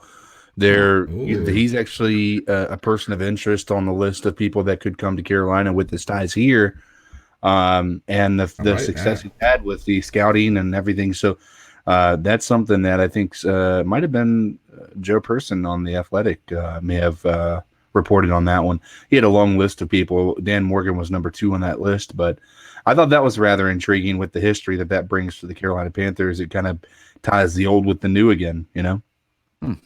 Yeah. I mean, I remember I wanted Dan Morgan the last time we were talking about a GM. And he's more seasoned now too. You know what I'm saying? He's been with more organizations, more time, seen more things. So then you're not overwhelming him. Yeah. You said he's with Buffalo right now, and Yeah, they're pretty Buffalo. successful right now. I mean, they've won. They've gone. They're going to be going to the playoffs for the second year in 3 years. They might win the division. And he's going to get. Banking on it. There's a chance. If they win out and New England loses their last game, they can win the division. There is a chance of that happening, and him being a former player. They have to win out and New England loses out. And but Dan Morgan being a former player, I'm happy you mentioned that because I do remember at a point in time really being interested in the thought of Dan Morgan. This was back when we were wondering if Marty was going to be the guy, right? Yeah, he was interim. Yeah. Well, remember he had to step down because of some BS for this. Oh, well, it was like for 2 days. Yeah, that kind of and then we interviewed people. Yeah, it was a whole ordeal. I think I do think it'd be interesting because it is about kind of having those relationships, having that Brandon Bean introduction from Dan Morgan might mean something. I don't know if it does or if that none of that resonates with Tepper because those associations don't matter anymore. But I like the idea of a guy that not hoping that a guy can become something he's never done, but in a way, he's been being groomed in an executive position for a long time in NFL, and that's going to help you. All right, I don't know if there's anything else to talk about when it comes to the Panthers so far. We're going to save all the talk when it comes to the GMs and the coaches because we got plenty of time to do that. We do play who we got this week? The Colts. The Colts. All right. So, I mean, I'm picking the Colts to win. I mean, if you guys are going to just go picks around here, but any thoughts on this game? Make your pick and give us any thoughts on the game that you're interested in. I hate to say it, it's the Panthers. The Colts. If you watch the game against New Orleans, they were not. We're gonna win. You're saying we're gonna win? Yeah, and I say it because they have Marlon Mack, but Marlon Mack is one-dimensional. He doesn't do much out of the backfield, and you have. And I'm telling you, if you're watching that New Orleans game, Jacoby Brissett was grossly overthrowing people. Our defense should have a field day if he has to throw the ball if we get ahead, which I believe we will. I don't think their secondary is very good. They were letting these guys, and this was, the Saints certainly with Drew Brees, they were letting just folks walk past them. It was hard to watch because I wanted the Saints to struggle. I was almost hoping they would lose that game so they lost home field advantage. But I do think the Panthers win this, unfortunately. I think Grier doesn't necessarily come out and light it up, but I think we do win this one, and I think McCaffrey has a big day. So I'm going to say 28-21 Panthers. All right. I'm not it doesn't surprise me if that happens at all. In my mind, this could very easily be a get right game for us at the end of the season if it's possible to get right at this point in time. I don't think it is, but I am saying that I think the Colts. I don't know, man. I so badly. I want the Colts to win. I do. I do. I think we all do. Yeah, I think I agree with you, man. I think there's a very real scenario. They have no receivers. They have no tight ends. I mean, everybody is hurt on that team. T.Y. Hilton is still hobbling, a little bit, and Jacoby Brissett can't even get the ball to him, when he is open. So I mean, there's just not much on that offense that makes me believe that our defense is going to have a lot coming its way outside of Marlon Mack, who is a decent running back, but he is not a lights out. He's not lighting up scoreboards every single week. You know what? I'm going to echo my man Brad Dugan in the chat. I'm going to say 30-27 Colts because I'm just hoping, dude. I'm just hoping. I think the Colts win this game, but okay. I mean, I guess I could see that. Maybe all of a sudden our what it's going to be is Brian Burns going to have like 5 sacks. That much of a better team than we are from what you've seen of them? They were pretty good early in the season. You know what I'm saying? They were in the fight for the division early in the season, just like we were. They fell off the same way we did. Yeah, so I'm picking the Colts. I'm picking the Colts. What do you got, Greg? I'm taking the Colts, man. One of my best buds, man. He's a Colts fan. He's coming over to watch the game. I just hung up a new TV over the fireplace. We're gonna light a fire and watch this Colts-Panthers game because we actually went to the last Colts-Panthers game that was in Carolina. That Carolina won in overtime in the pouring rain. And it was Monday night? And Monday night. 2015? It was a horrible game to be at because it was pouring down I was rain. there, dude. But I was there I with have you. the flag hanging up over there, man. But we went to that game and we made a rule that whenever we talked about that game, we had to refer to it as whoever won the game as that game. Like it was the Colts won, it would have been the Colts game. And since the Panthers won, we always refer to it as the Panthers game. Yeah. Ever since then, like, hey, you remember when we were at the Panthers game? We did this. But I do think the Colts are going to take this, and I think that because they have lost so many games this year, I think 3 or 4 games this year on a kick. I think they're going to kick to win the game. I say 29-27 Colts. It's like we're playing our mirror opposite team because we've lost a bunch of games. It's our kicks. Bizarro. Can I ask Bizarro this team. before we move on?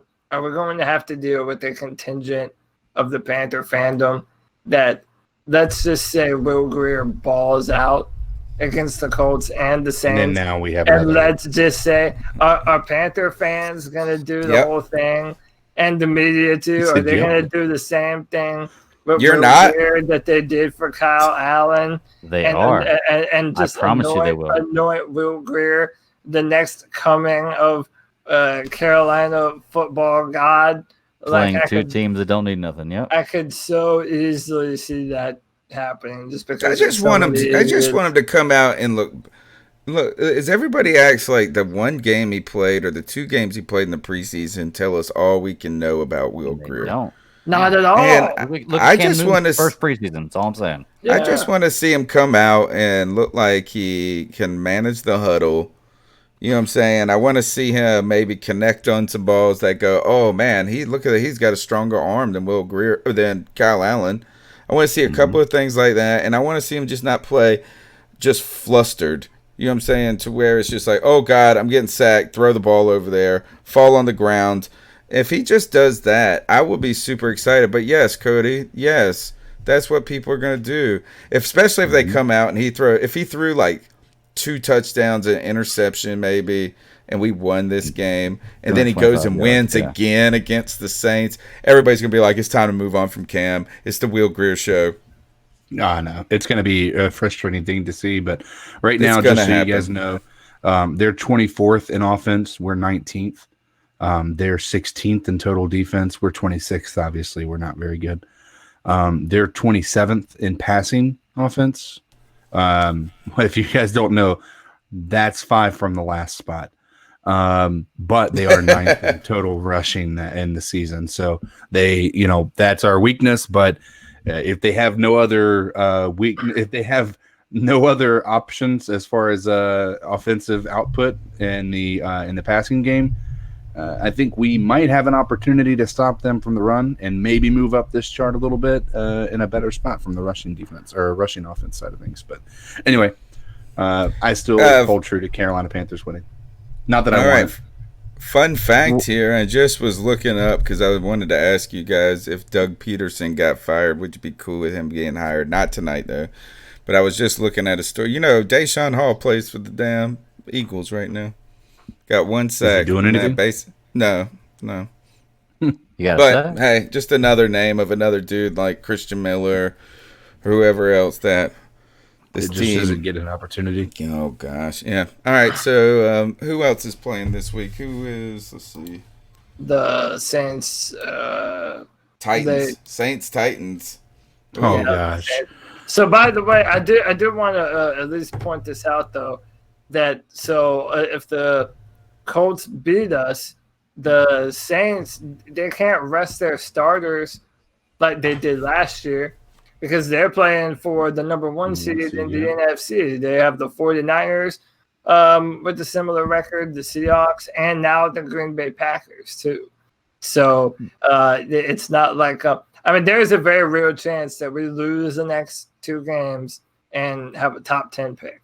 Hey, well, real quick before we move on, Cody, I was talking to you about this earlier, and I told you I had a question for you that I wanted to bring up on the show real quick. Yeah, man. And I've been saying this for a long time. There's a good chance that we're going to have a really high draft pick. I'm predicting somewhere from 6 to 8. Like when the season finishes up, I'm saying about 6 to 8 is where we're going to be. Cody, who do you think we can pick at that point that we need that is your guy to take in the kind of those kind of positions that might be available? So I'm not sure about this yet. I believe the highest number possible for us to be is 8. Don't quote me on that, but I believe that's as high as we're able to move up. I could be wrong, but I do remember seeing that. But really, man, it's kind of a pick your poison kind of deal. Andrew Thomas just announced that he will forego his final season and declare for the draft. That's the left tackle from Georgia. That's probably a top 5 pick. The name that a lot of Panther fans have been saying a lot, and I do think he would be there for us, is Derek Brown, the defensive tackle from Auburn. And this is a guy that you can put in the middle, put him at 1 tech or 0, and he will still provide a pass rush, even though they don't traditionally pass rush from that position of defensive tackle. Tristan Riffs, the left tackle from Iowa, is another name that I would love to have on our football team right now, especially since Greg Little is kind of up in the air health-wise. We only had 1 year. We don't know quite what he is yet. And then Isaiah Simmons from Clemson, the linebacker, safety, hybrid, 6'4", runs at 4'3" at 230 pounds. Wow. The dude is a That's monster. insane.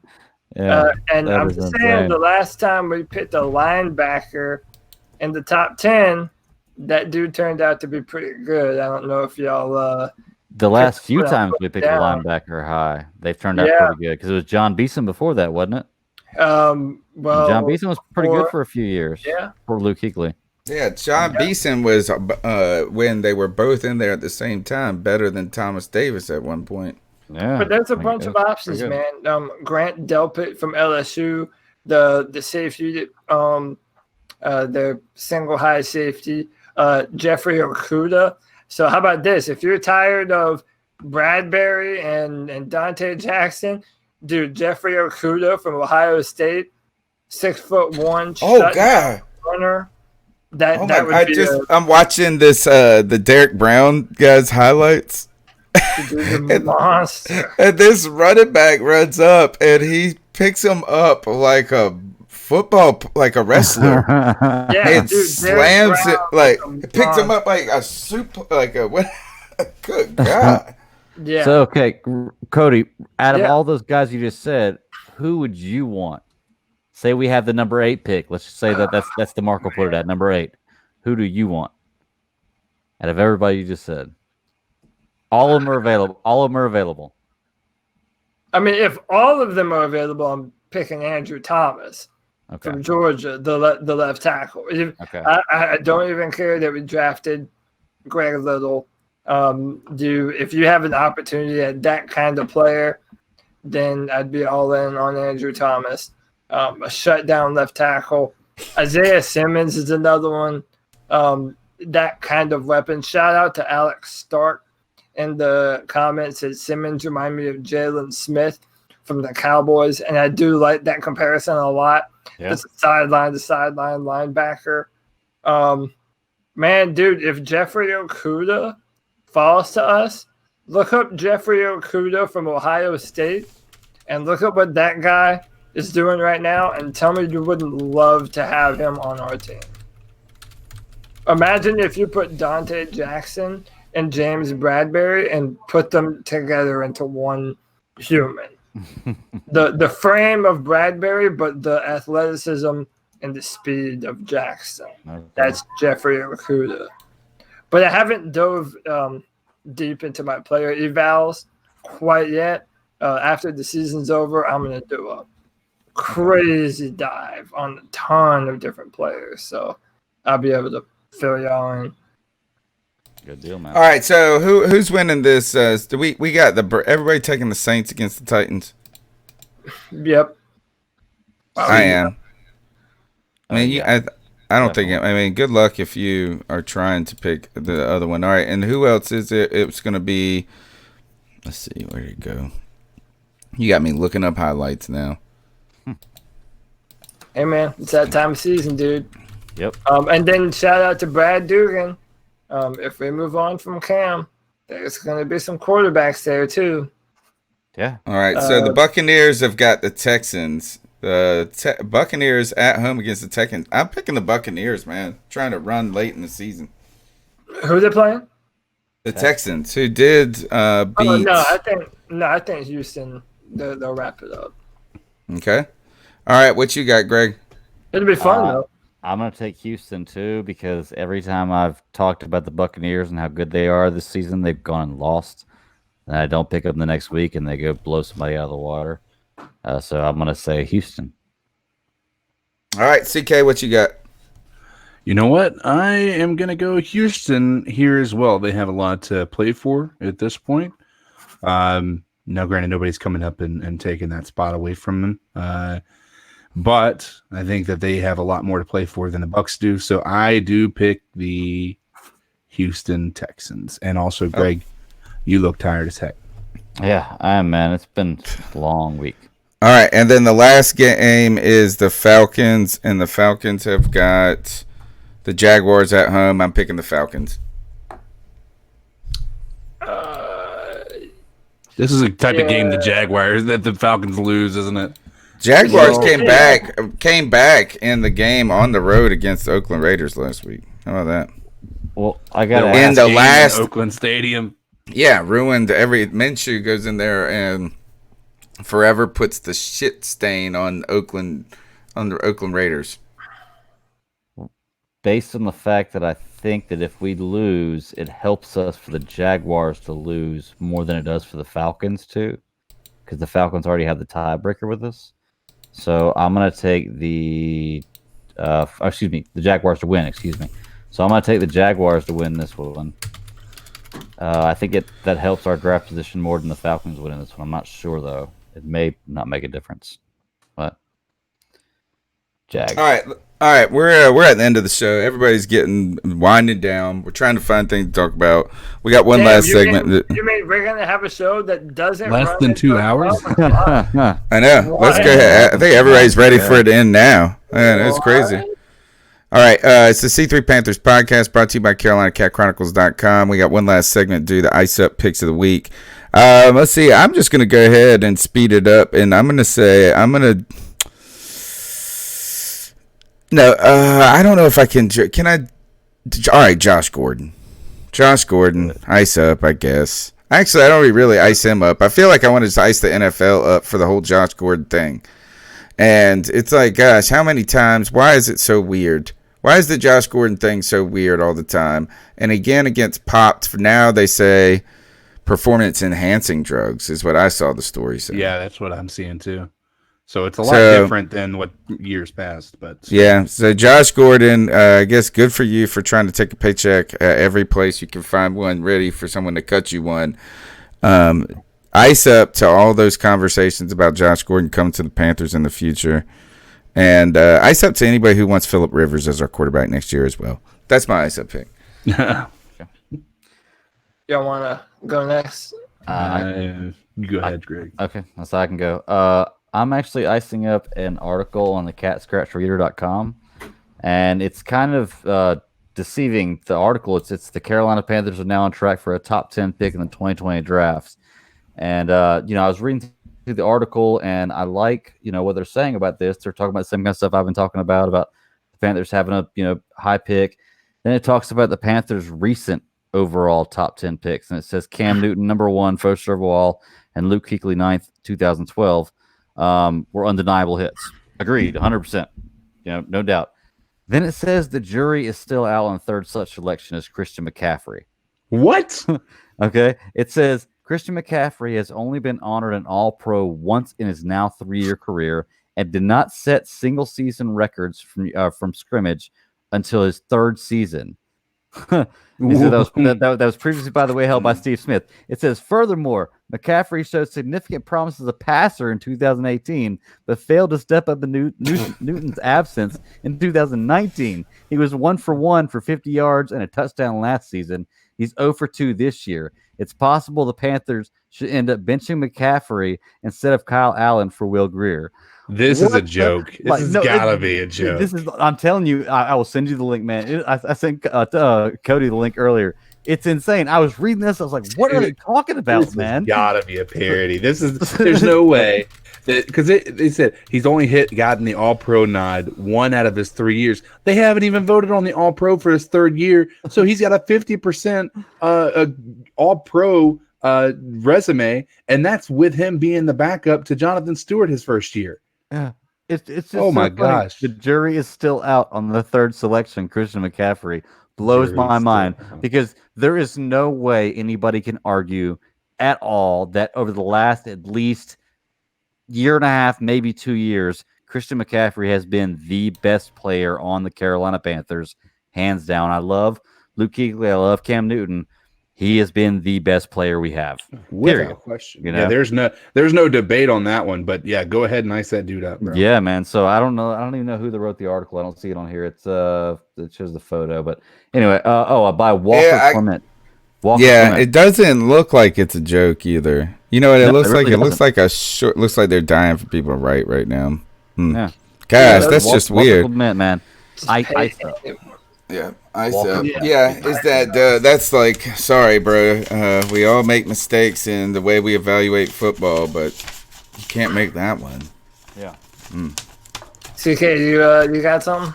You go ahead. I'm still trying to rack my brain. All right, no, you're fine. So I am icing up former Kentucky Governor Matt Bevin, who just recently lost a race to Democrat Andy Beshear. But this is not a normal political story because, you see, Matt Bevin is what we call a salty little bitch. And before leaving office, Matt Bevin issued 428 pardons in his final days in office. That list includes a man who had his parents, a man who had killed another man's parents, another convicted of a reckless homicide, and a woman who threw her newborn in the trash. And as a final fuck you to everyone that didn't vote for him, he released 428 prisons. That is the definition of a salty little bitch. Prisons or prisoners? Prisoners. Okay. And then it turns out that one of the guy that had his parents killed by this one man who is being released from prison, this dude held a fundraiser for Matt Bevin. And then Matt Bevin then goes and releases his parents' murderer from prison. So, dude, you cannot make this shit up.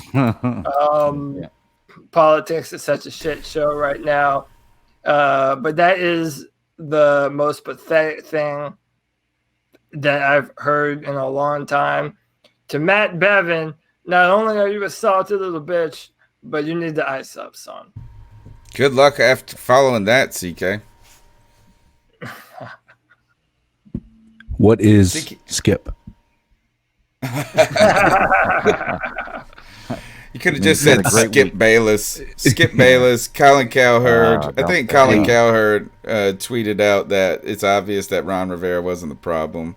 Oh my gosh. Yeah, he was a problem, but he was not the problem. Well, that is completely the exact reason, right? He's got to be the problem. Anyway, sorry. We've already gone past Ron Rivera. Anyway, I guess it's going to be just ice myself up at this point. I got this new system with the webcam and this microphone, and it changes life for me right now. I'm telling you, it's so much more convenient to not be talking through my mics, my earbuds mics.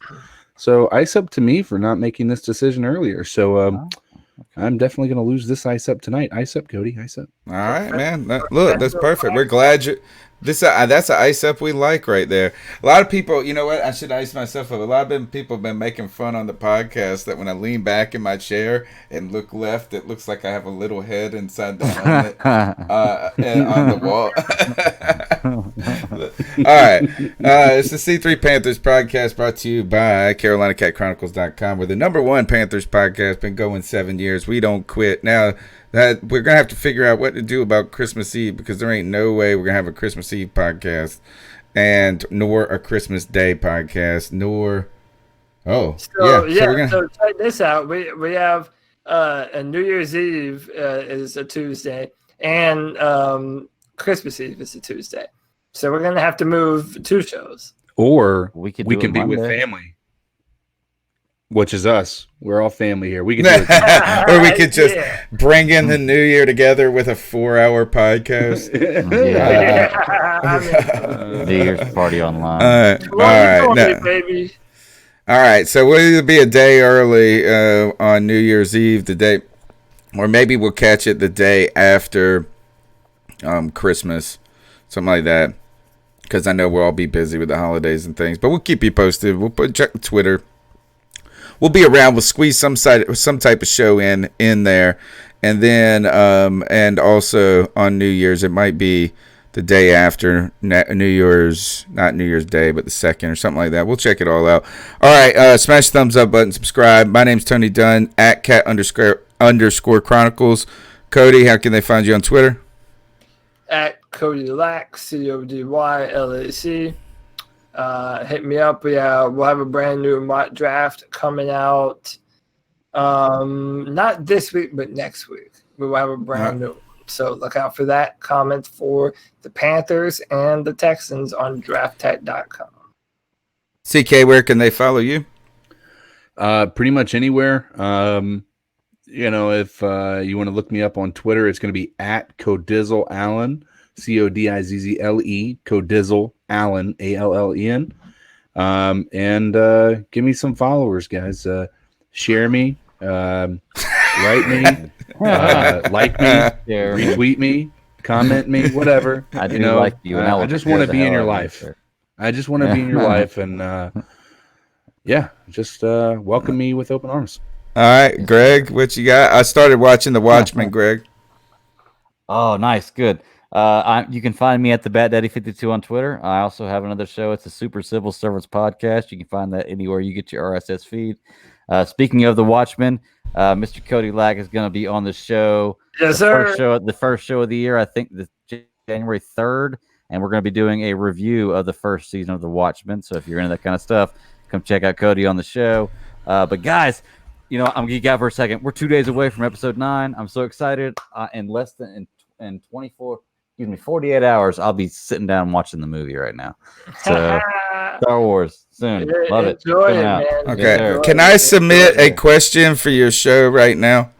You sure can. Yeah. Okay. My question for your show is this: what movies that classify as Christmas movies that are outside the scope of just this was written for a Christmas movie? Are there any sci-fi Christmas movies?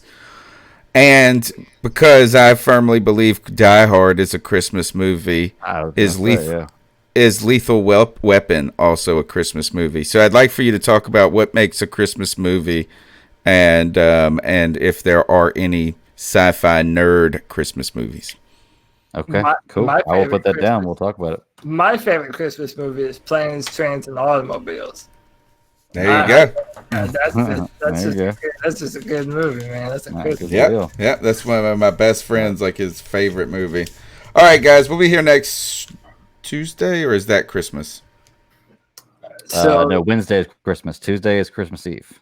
Oh, yeah. All right. Well, we'll not be here next Tuesday. Maybe Monday. Maybe Thursday. Monday, yeah. Who knows? We'll be in touch, though. Until then, keep pounding.